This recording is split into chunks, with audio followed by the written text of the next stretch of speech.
Muy bien, hermanos, pues la carta de Tito es, digamos, una directrices que Pablo da para aquellos que son líderes. Ya vimos en la predicación pasada que cuáles eran las características de los ancianos, de los obispos. Vimos que anciano no necesariamente es alguien que es de edad avanzada, hace una alusión a aquellos que tienen un cargo importante dentro de una congregación, dentro de un grupo. Los obispos, de igual manera, son aquellos que están encargados de actividades específicas dentro de la congregación. Así que vimos, bueno, el capítulo 1 prácticamente se divide en dos. eh, Hasta el versículo 9 se dan las directrices de lo que un líder, un maestro, un responsable, un coordinador dentro, que tenga algún encomienda dentro de la congregación, las características y elementos ideales para ejercer su ministerio. Entonces, pues ya vimos estas características, es el ideal, es lo que se espera. Pero también vemos la segunda parte del capítulo, del versículo 10 hasta el 16, aquellas cosas que son reprobables o que no son las idóneas para ejercer un liderazgo o un ministerio dentro de la congregación. Y es lo que vamos a abordar el día de hoy. Y algo importante es que Pablo le da la encomienda a Tito.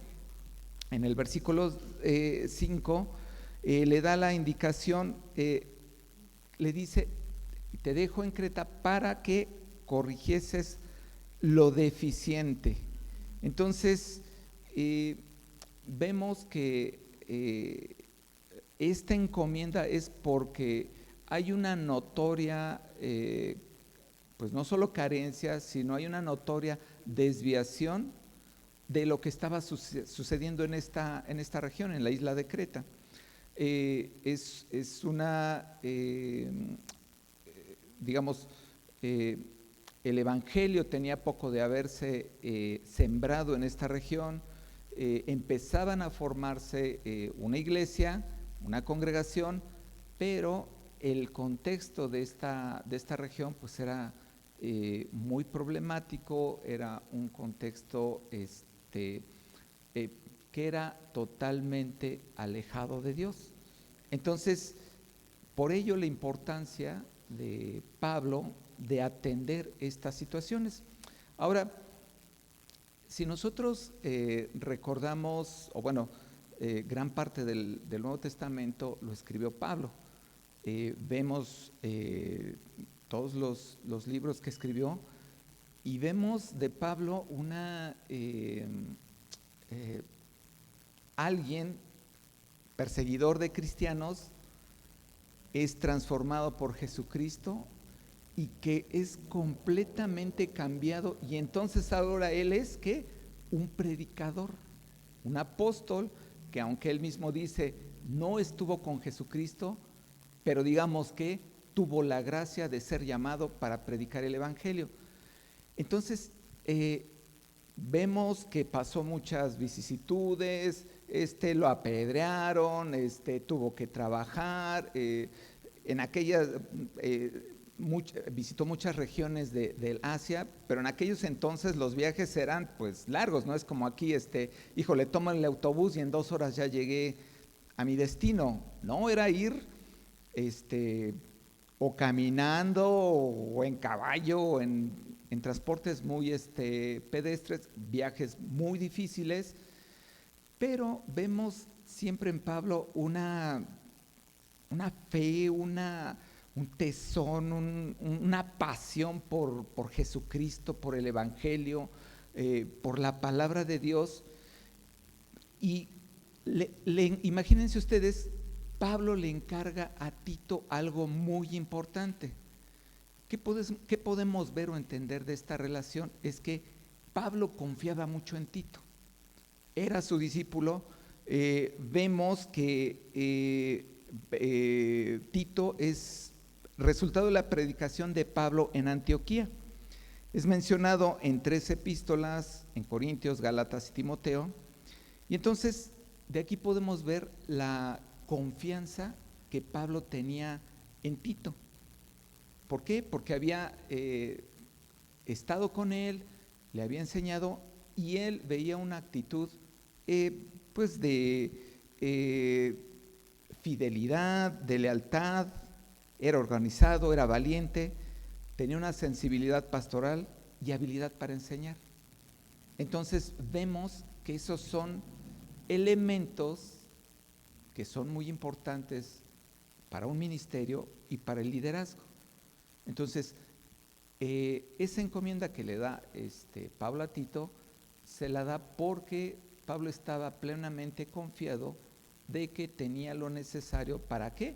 Para poder transmitir todos estos aspectos que son producto del Evangelio a esta sociedad de Creta. Y vamos a leer el pasaje Tito 1 del 10 al 16 que dice: porque hay aún muchos contumaces, habladores de vanidades y engañadores, mayormente los de la circuncisión, a los cuales es preciso tapar la boca, que trastornan casas enteras, enseñando por ganancia deshonesta a lo que no conviene. Uno de ellos, su propio profeta, dijo: los cretenses siempre mentirosos, malas bestias, glotones, ociosos.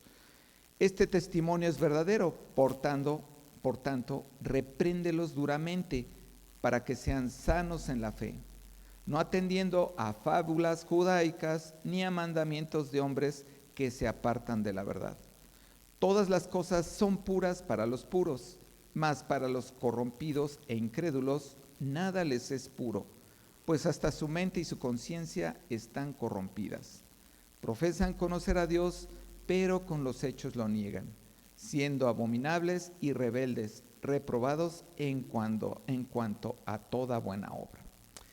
Entonces, aquí una parte, el versículo 10 dice: porque aún hay muchos contumaces. O sea, bueno, ahorita vemos qué es contumaz.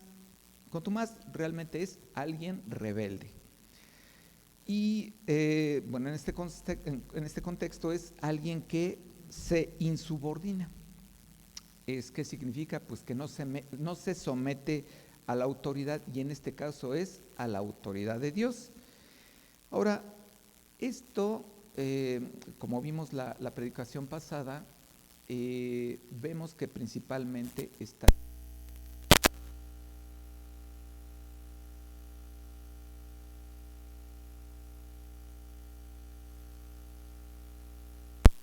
de a pie, digamos, aunque no forme parte de un ministerio o no tenga un liderazgo dentro de la congregación. También para todo cristiano es. ¿Por qué? Esto es ya que básicamente todos de algún modo tenemos cierto liderazgo en otros ámbitos. Puede ser en el trabajo, puede ser en el hogar, por ejemplo los que son padres, los que son esposos, puede ser en mi comunidad, con mis vecinos, con mis familiares.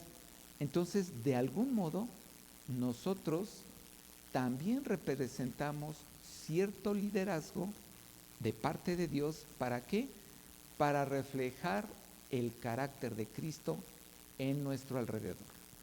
Entonces, por ello también es importante tomar en cuenta todos estos elementos. Entonces, aquí nos menciona que hay muchos contumaces, o sea, muchos que se rebelan. ¿Y de qué manera lo hacen? Vemos aquí que dice: habladores de vanidades y engañadores, mayormente los de la circuncisión. Entonces, ¿cómo se insubordinan? Pues no es poniendo pancartas y exigiendo derechos, sino es que dando discursos, hablando de sus ideas.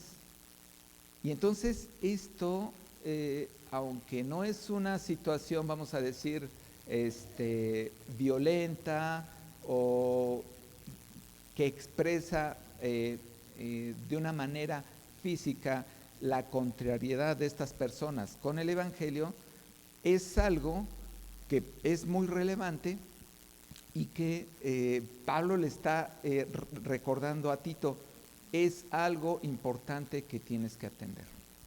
Y entonces nos dice que principalmente son los de la circuncisión. Y aquí, refiriéndose a los de la circuncisión, es a los judíos que se convirtieron al cristianismo. Y aquí es una carga muy importante del judaísmo. Como vemos, pues ellos estaban regidos bajo la ley mosaica. Entonces, la ley mosaica, pues bueno, les enseñaba que tenían que hacer diversas celebraciones en ciertas épocas, diversos rituales de purificación. Vemos que en los tiempos de Moisés incluso hacían sacrificios. ¿Para qué? Para la expiación de pecados. Vemos, por ejemplo, en el libro de Levítico, que hay una serie de instrucciones ante, digamos, hechos sociales, culturales y morales en el comportamiento de los judíos. Por ejemplo, ¿qué sucedía si a alguien le daba una enfermedad, una infección, no sé, de la piel? Bueno, tenía que ir con el sacerdote, llevar cierta ofrenda, hacer cierto, apartarse, hacer ciertas cosas, y entonces eso les permitía restablecer esa salud. Ante un problema, o un conflicto con un vecino, con algo, bueno, lo mismo, tenían que ir con el sacerdote, hacer ciertos procesos, y entonces estaban acostumbrados a una serie de rituales, de normas, y entonces no comprendieron que todo esto era un antecedente y una preparación para que cuando llegara el Mesías.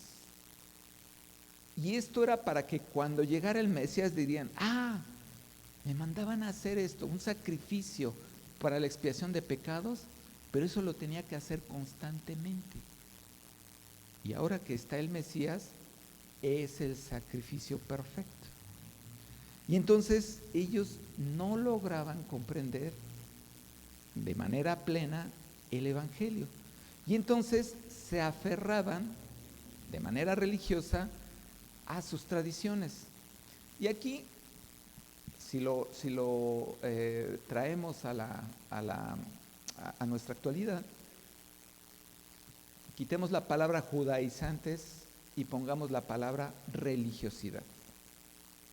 Y aquí, pues, nuestro país es extremadamente religioso, ¿no?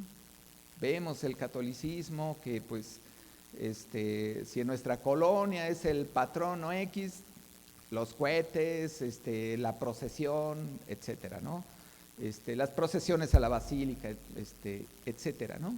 Entonces, a las personas les cuesta desligarse y cortar con muchas tradiciones.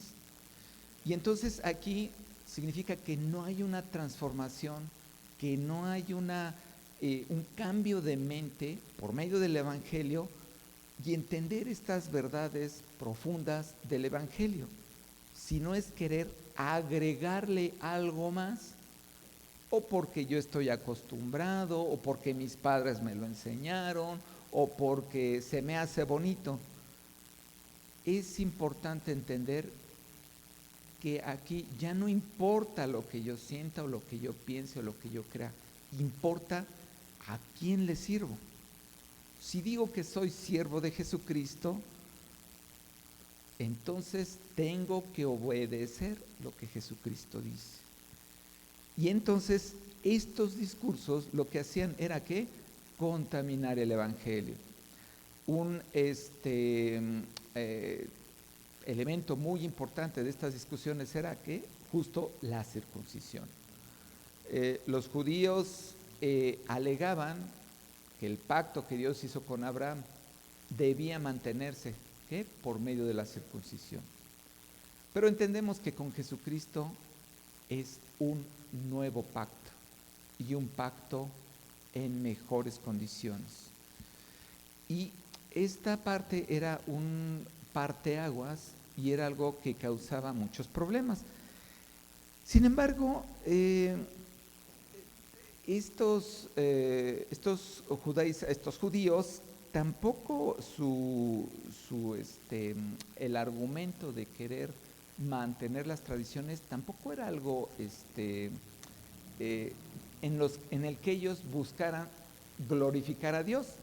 Más bien lo que intentaban era de imponer cargas y distorsionar el evangelio para su beneficio, porque finalmente esta confusión, esta complicación, lo que buscaba es que ellos tuvieran ciertos beneficios. Hemos visto en otros pasajes que, por ejemplo, los fariseos les gustaba orar públicamente, que se les viera y que se les adulara. Entonces, digamos que ese tipo de búsqueda personal de algún beneficio, pues estaba muy arraigado en esta sociedad. Entonces, el principal problema de toda esta, digamos, discusión era que la muerte de Jesucristo en la cruz no era suficiente. Se intentaba imponer la circuncisión, los rituales, las genealogías, regulaciones de alimentos y tradiciones, lo cual va en contra de la gracia inmerecida y otorgada gratuitamente por medio de Jesucristo. Y entonces cuando Pablo le dice, usa la expresión, es preciso tapar la boca, es una indicación enfática y urgente de detener estos discursos, ya que todas estas discusiones lo que hacían era que alejar a familias completas. Y entonces era algo muy grave. ¿Por qué? Porque estaban contaminando la palabra de Dios y por tanto lo que se buscaba era que el evangelio llegara para que las personas reflejaran el carácter de Cristo. Entonces, por eso era muy importante. Y era importante porque vemos que el entorno social de Creta era muy difícil. En el versículo 12 menciona esta parte que dice, los cretenses siempre mentirosos, malas bestias, glotones, ociosos. Y esto es dicho, aquí en el texto nos dice, por un profeta de Creta, o sea, por un paisano de ellos. Decía, no, sí, aquí mis coterráneos son así, yo los conozco, nadie me va a mentir. Entonces, hay un comentario de Berkeley que dice que incluso los griegos formaron el verbo cretizar, que significa mentir y engañar. Esto es actualmente como si nosotros, el verbo cantinflear. Bueno, pues ¿qué significa? Que pues dice uno palabras sin sentido, sin significado. Pues cretizar era sinónimo de mentira y engaño. Y entonces, estas motivaciones que tenían estos judaizantes, pues podemos ver varios aspectos. Uno puede ser el monetario, ya que buscaban un beneficio económico, y en la actualidad esto lo podemos traducir, por ejemplo, con las predicaciones sobre la prosperidad. Si tú le das a Dios una cantidad, Él te la va a regresar doble, ¿no? Y esto definitivamente no es el evangelio. La otra es la búsqueda de reconocimiento, el deseo de tener adulación, seguidores leales, sin importar la relación con el evangelio o con Jesucristo. Otro problema es la búsqueda de poder, que es la capacidad de controlar congregantes para beneficio propio. Y también está la parte del misticismo, que es buscar experiencias que satisfagan alguna necesidad, y ya sea la respuesta ante una enfermedad o un problema emocional. Es como decir, híjole, en la noche de pronto te duermes y te despiertas sobresaltado, oyes ruidos, ves cosas, mira, duérmete, pero antes abre la Biblia en el Salmo 27. O sea, eso es una superstición, es algo que tiene que ver con lo místico, no tiene que ver con el poder del Evangelio en las personas. Entonces, la recomendación que se le hace a Tito es la de actuar, pero no con violencia. O sea, tapar la boca no es literalmente que voy y le tapo la boca, ¿no? No, significa que hay que hacer algo que sea contundente para evitar que esas enseñanzas se sigan propagando.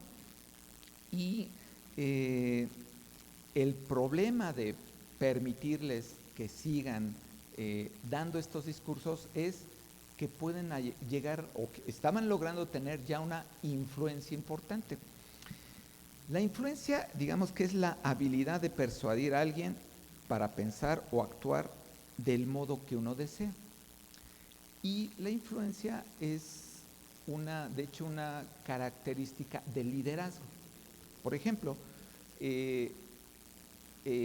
cuando se evangeliza, lo que se busca es influir en otros. ¿Para qué? Para que escuchen el Evangelio, las buenas nuevas de Dios, y que sean movidos a aceptarlo y a ser transformados. Digamos que ahí la influencia es algo positivo, es algo también por parte del liderazgo de influir y decir, hermanos, es importante que estudiemos la palabra de Dios porque esto nutre nuestro espíritu, esto ayuda a nuestra mente y nos permite conocer aspectos de parte de Dios. Esa influencia es una influencia positiva. Pero aquí lo que estamos viendo es que era una influencia que estaba, ¿qué? Alejando a familias del Evangelio, de la verdad. Y entonces esta influencia es negativa y es algo que se tenía que atender de manera contundente. Y en este sentido, cualquier cosa que se dijera y no tuviera que ver con la obra redentora de Jesucristo era algo que no era útil, era algo que inclusive causaba un daño en esta sociedad. Y aquí, si traemos a la actualidad esta situación, podemos hablar, bueno, de hecho se han hecho estudios sobre la influencia en grupos sociales, y hay varios, varios aspectos que la psicología y la sociología ha estudiado, y por ejemplo, le llaman prueba social, efecto camaleón, efecto Pigmalión, e incluso a lo mejor lo han escuchado, que se llama el efecto Mandela. Se dice o se cree, el efecto Mandela se cree que Mandela fue encarcelado en Sudáfrica y que murió en la cárcel. Y eso no pasó. Pero como se dice muchas veces, en la mente de las personas se toma como una verdad. Y realmente Mandela salió de la cárcel, llegó a ser presidente y murió en el 2020 y tantos. Entonces, un discurso equivocado que se está constantemente diciendo penetra en la mente de las personas, siembra dudas, siembra, como aquí vimos, rebelión de no, pero es que ¿por qué me dicen eso? Es que me están ocultando algo, es que no me dicen la verdad, es que me quieren controlar, es que... ¿Por qué? Porque están empantanando, están contaminando la verdad, el Evangelio, aquello que permite que nosotros caminemos conforme a Cristo, conforme a su carácter, conforme a lo que Él quiere. Entonces, actualmente estamos muy permeados o en peligro de esto, porque sobre todo ahora con las redes sociales, pues podemos llegar a a un comentario que se difunde rápidamente puede hacer mella en muchos. ¿Por qué? Sembrar la duda, ¿no? No, pues es que tal medicamento hace tal cosa y lo dice la Organización Mundial de la Salud y de pronto eso se propaga, ¿no? Ya cuando uno busca en la Organización Mundial, a ver, ¿dónde dicen esto? Y resulta que no es cierto, ¿no? Pero ya la gente afirma que eso es verdad. Y entonces por eso estos discursos que están alejados de la verdad son muy peligrosos, porque sí hacen mucho efecto en la sociedad. Y, eh, y confirmamos que estos líderes no buscaban realmente el verdaderamente realizar todos estos rituales para glorificar a Dios. Y lo vemos con ejemplos de los pasajes que se daban en el Antiguo Testamento al respecto. Éxodo 23, 1, 2 dice: no admitirás falso rumor, no te concertarás con el impío para ser testigo falso, no seguirás a los muchos para hacer mal, ni responderás en litigio inclinándote a los más para hacer agravios. O sea, parafraseando podemos decir, no actúes como borrego. O sea, no porque alguien o muchos hagan algo, tú lo vas a hacer. Tienes que evaluar si eso es correcto o no. Proverbios 18, 21 dice: la muerte y la vida están en poder de la lengua, y el que la ama comerá de sus frutos. El Salmo 141, 3 dice: pon guarda a mi boca, oh Jehová, guarda la puerta de mis labios. O sea, estas recomendaciones que ellos debían de conocer, porque pues, son parte del Antiguo Testamento, son parte de la Torah, los deberían de considerar, y vemos que no era así. O sea, ellos hablaban sin reparo, para beneficio propio. Y entonces la exhortación de Pablo es: repréndelos duramente para que sean sanos en la fe. O sea, ¿qué significa? Pues al final estaba diciendo: evangelízalos. O sea, reprenderlos duramente es hacerles entender aquello que estaban haciendo mal, pero no para exhibirlos o para señalarlos, sino ¿para qué? Para que ellos llegaran a la fe. ¿A la fe en qué? A la fe en Jesucristo, a la fe en el Evangelio, a la fe en la obra redentora de Jesucristo. Y que lograran quitar y cortar todo ese lastre que no les abonaba en nada de las tradiciones, sino de una transformación de la mente y del corazón por medio de Jesucristo. Y entonces se dirigía más a los judíos en esas regiones. También recordemos que en esos entonces pues Roma era el imperio del momento, y lo que hacía Roma era pues que aquellos pueblos que eran conquistados mantenieran sus costumbres, y entonces pues había, digamos, que un sincretismo importante en esas regiones, ¿no? Entonces aquellos que no eran judíos, incluso para ellos era más fácil adoptar la fe. ¿Por qué? Porque no estaban atados a esas tradiciones y esa religiosidad. De hecho, Tito era un gentil, y entonces por eso para él, digamos, tenía, digamos, que experiencia en este tipo de situaciones con los judíos. Ahora, cuando habla en la expresión todas las cosas son puras para los puros, significa que para aquellos que se convirtieron genuinamente, la enseñanza del Evangelio los hacía actuar en correspondencia, no buscando algo diferente o tratando de agregar algo a la obra redentora de Jesucristo, sino que procuraban ser obedientes. Ahora, cabe hacer la aclaración que cuando dice todas las cosas, no significa que es todo lo que yo creo, todo lo que yo pienso, todo lo que me gusta. Es todo aquello que me muestra el Evangelio es puro. Y entonces, esto también lo vemos, cómo lo explica Jesús en Juan 8, en el 31 al 32. Los fariseos, digamos que están teniendo, tratando de contradecir a Jesucristo y le ponen situaciones, digamos, como para que provocaran que Jesucristo fallara en sus enseñanzas.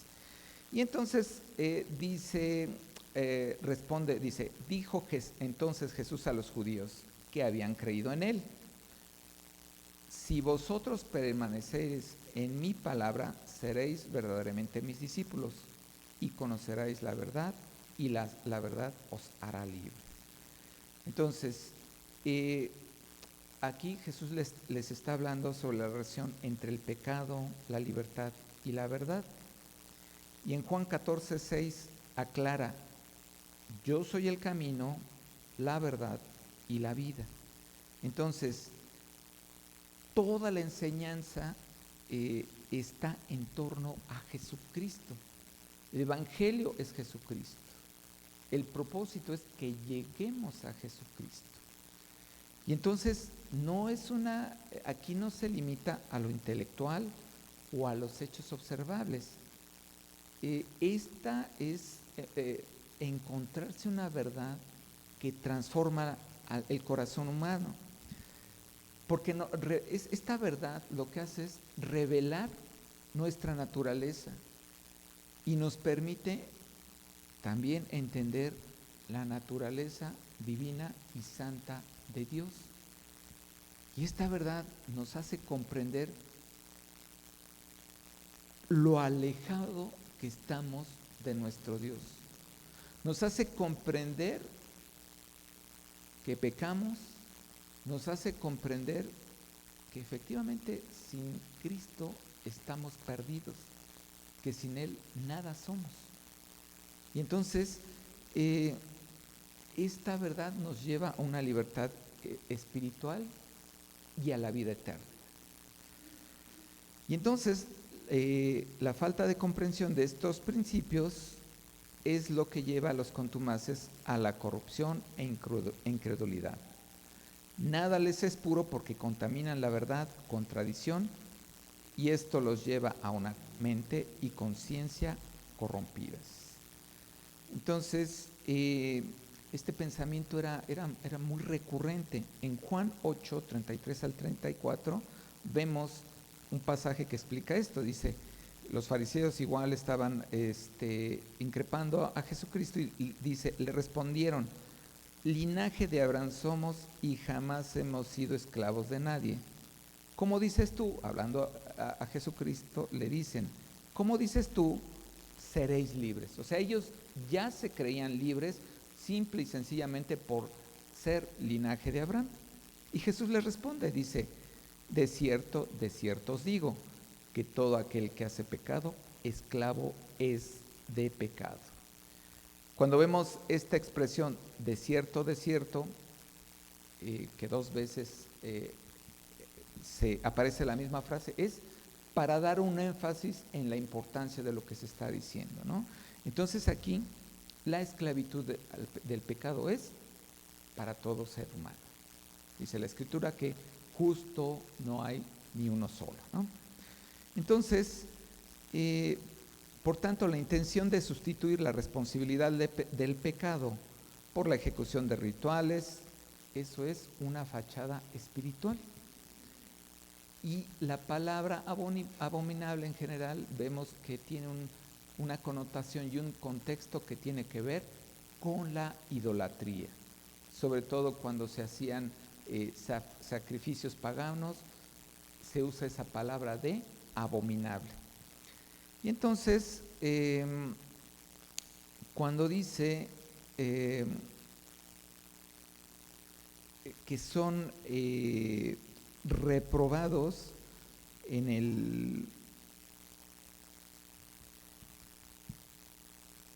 dice, en el versículo 16, profesan conocer a Dios, pero con los hechos lo niegan, siendo abominables y rebeldes, reprobados en cuanto a toda buena obra. Nuevamente dice rebeldes, o sea, la rebeldía era algo constante, eso que llevaba a una abominación. ¿Por qué?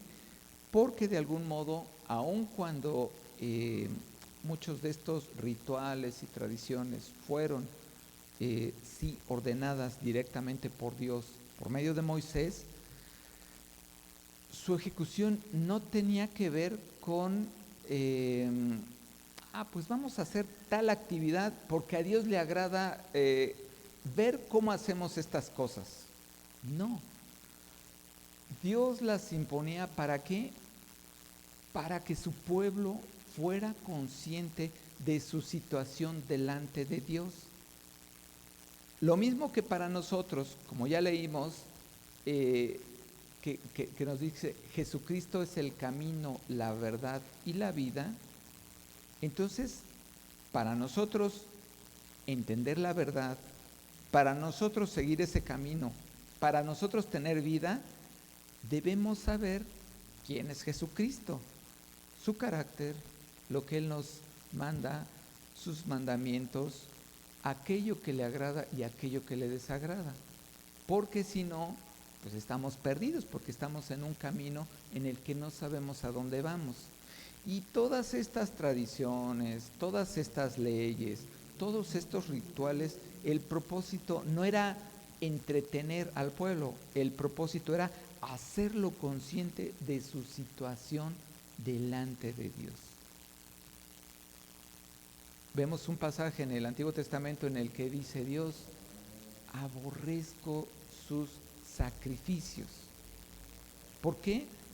Porque el pueblo llegó a decir, voy a pecar, ¿qué tengo que, para expiar este pecado, tengo que matar un cordero, una paloma, etcétera? Pues de una vez aparto 5 porque voy a pecar 5 veces. Y entonces perdía el sentido. O sea, ya era como, pues me van a multar, ya lo sé, pues aquí yo de antemano aparto para pagar mi multa. Y eso era totalmente fuera de lo que Dios, el propósito de todas estas situaciones. Y entonces, nosotros, cuando vemos esta parte de reprobados en cuanto a toda buena obra, reprobado, pues a nosotros nos trae alusión a las situaciones académicas o escolares, ¿no? Híjole, cuando no pasé un curso, híjole, me reprobaron. Cuando no pasé un examen, híjole, me reprobaron. Entonces, reprobar, ¿qué significa? Que estamos descalificados, que no logramos cumplir con algo en lo que teníamos una responsabilidad. En este entonces se usaba esta palabra para describir, por ejemplo, una moneda falsa, una moneda que no correspondía o en el material o en las características con una moneda real. También se aplicaba, por ejemplo, en el caso de la milicia, para un desertor. Se le llamaba, pues es una persona reprobada de la milicia.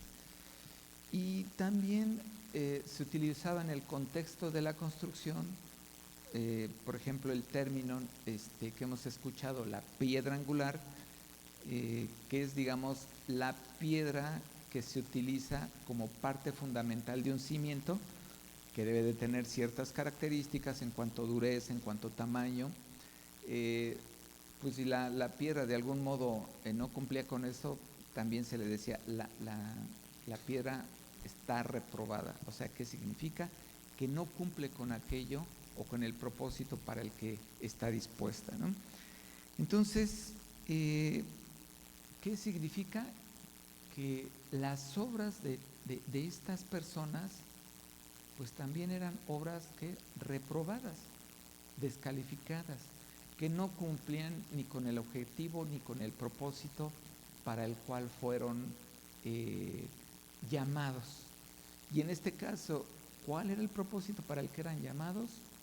Predicar el Evangelio, reconocer a Jesucristo como Señor y Salvador y dejar todo aquello que no corresponde a la gracia, que no corresponde a glorificar la deidad de Jesucristo. Y entonces,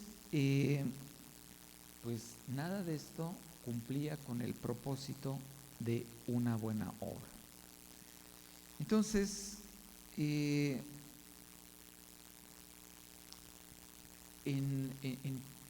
todos estos elementos que son, digamos, reprobables respecto de un liderazgo, pues es muy fácil verlo en un pastor, un predicador, un coordinador de ministerio, un servidor. Si es fácil, señor, ay, pues mira, no que muy servidor y ni me saludó, o me trató mal, o el predicador, yo quise hablar con él y no me atendió. Podemos ver aspectos que nosotros tal vez creamos o juzguemos, pero esto es de manera personal. Sin embargo, ya vimos en esta carta de Tito, en los versículos del 5 al 10, cuáles son las características que debe de tener un líder. Entonces, yo más bien tendría que juzgar respecto de esto, respecto de la palabra de Dios, no respecto de lo que yo creo, siento o pienso. Ahora, también al yo juzgar a otros, debo de hacer la reflexión hacia mí. A ver, híjole, yo no soy líder, yo no soy predicador, yo ni siquiera formo parte de un ministerio, pues yo nada más me congrego. Pero leamos Mateo 5 del 13 al 16, dice, vosotros, ¿y a quién se está refiriendo? A todo que se considera hijo de Dios, que ha aceptado a Jesucristo como Señor y Salvador, dice, vosotros sois la sal de la tierra, pero si la sal se desvaneciere, ¿con qué será salada? No sirve más para nada, sino para ser echada fuera y hollada por los hombres. Vosotros sois la luz del mundo. Una ciudad asentada sobre un monte no se puede esconder, ni se enciende una luz y se pone debajo de un almud, sino sobre el candelero y alumbra a todos los que están en casa. Así alumbre vuestra luz delante de los hombres para que vean vuestras buenas obras y glorifiquen a vuestro Padre que está en los cielos. Y entonces a eso estamos llamados todos, a hacer luz con los que a nuestro alrededor están. Y entonces es importante que nosotros también nos evaluemos bajo estos criterios que vemos en esta carta de Tito. O sea, a ver, yo realmente soy diligente, realmente Dios lo amo por sobre todas las cosas. Mi relación con Dios a través de la oración, a través de la lectura, a través del estudio, ¿es la correcta? Esto que estoy yo leyendo, estudiando, ¿cómo ha transformado mi vida? Porque si vemos, como vimos al inicio, Pablo confía plenamente en Tito. ¿Por qué? Porque Tito da muestra, como ya vimos, de diligencia, de carácter, de enseñanza, de valor. Y es algo que no surgió en un día, sino fue todo un proceso en el que Tito había sido discípulo de Pablo, y entonces él da muestra y evidencia de que es apto para enseñar. Y entonces eso, como aquí dice la Escritura, así alumbre vuestra luz delante de los hombres. Nosotros, ¿cómo podemos alumbrar si no tenemos combustible? O, bueno, ahora ya las cosas son electrónicas. ¿Cómo vamos a poder encender una lámpara si las baterías ya están desgastadas? Pues más, ya ni baterías tienen. ¿Qué son nuestras baterías? ¿Qué es nuestra energía? ¿Qué es nuestro combustible? Ustedes díganme, ¿qué es? La palabra de Dios, pero ¿qué más? El Espíritu Santo, ¿qué más?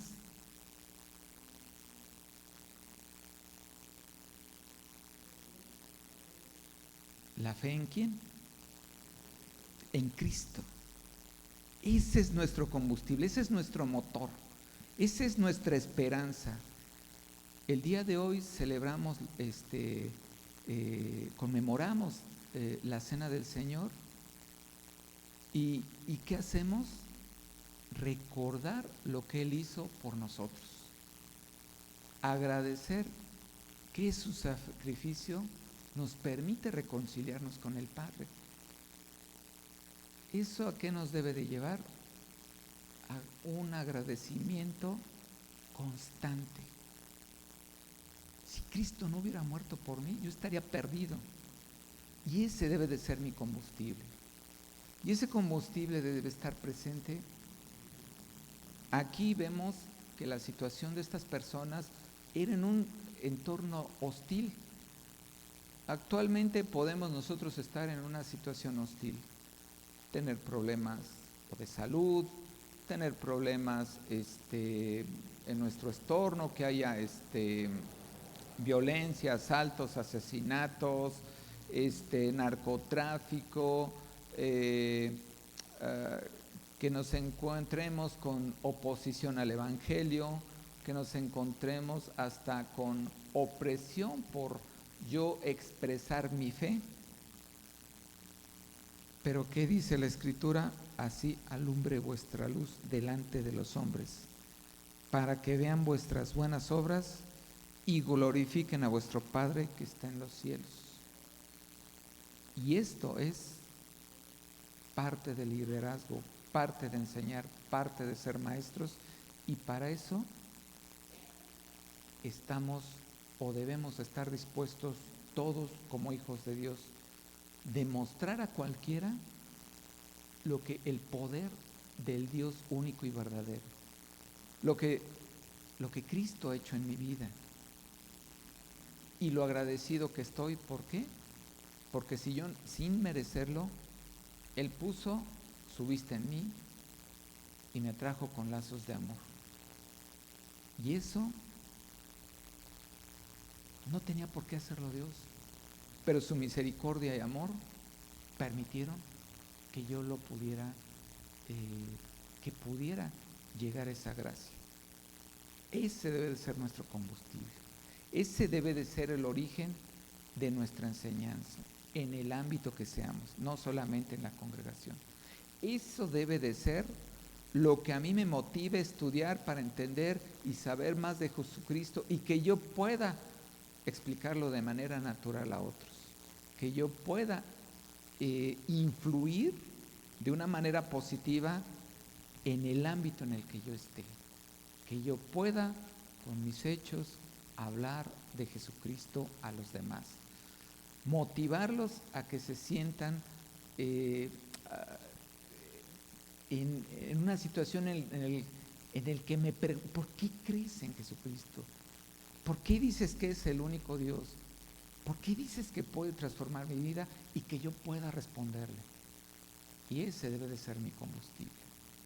Así que, hermanos, esta enseñanza sí nos hace corresponsables. Por un lado, yo debo de aplicarlo en mi vida, y yo también Si en algún momento percibo que un líder no cumple o corresponde con esto que está en la Escritura, puedo acercarme.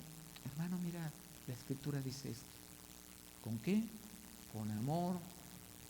Como aquí Pablo le dice a Timoteo, ¿para qué? Para que lleguen a la fe. Así que esa responsabilidad tenemos, hermanos, y pues que Dios nos ilumine y nos guíe para poderla llevar a cabo.